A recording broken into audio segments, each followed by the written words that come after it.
Well, that discontent that you just described also seems to echo in what we're hearing from the BRICS, that there's sort of, all around the world, you sort of see this boiling discontent. I think it's hard to know sometimes when that infrastructure falls and is replaced, by those that have that discontent. But it's very interesting. I would be remiss, Richard, if I didn't ask you to share your thoughts on the Middle East as well. I mean, you've been essentially, in my view, a cold, hard realist on economics, beyond morality, beyond politics, look at the economics of things and be a realist in telling that story. When you look at today the crisis in the Middle East we see unfolding, Israel and this broadening crisis in the Middle East, and America kind of acquiescing to a lot of this, I'd love to get your thoughts and insights on where you see this going.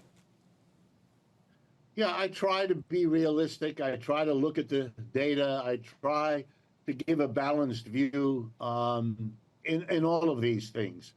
So let me try a little bit there.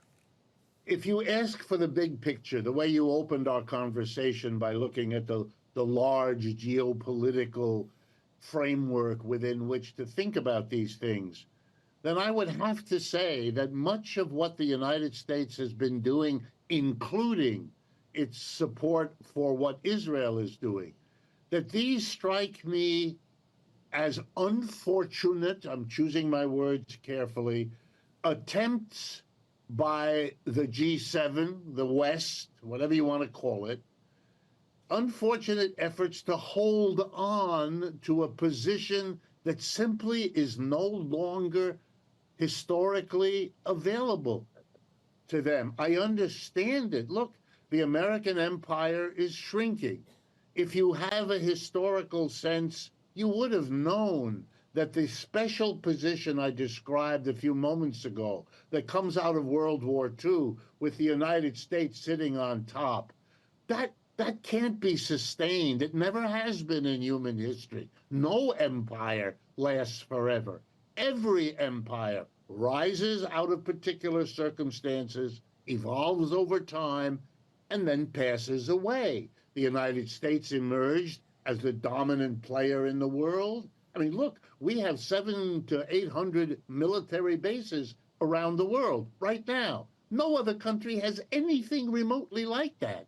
That's a reflection of our empire. You can put whatever fancy words you want around it, but that's what this is.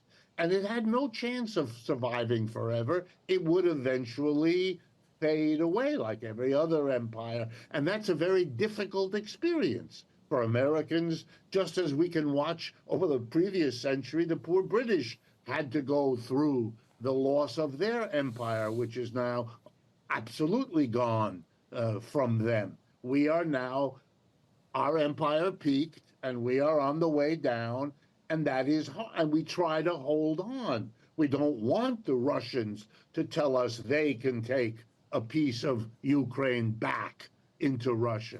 And we don't want our ally, our friend in the Middle East, Israel, to be in any way held back from what it wants to do.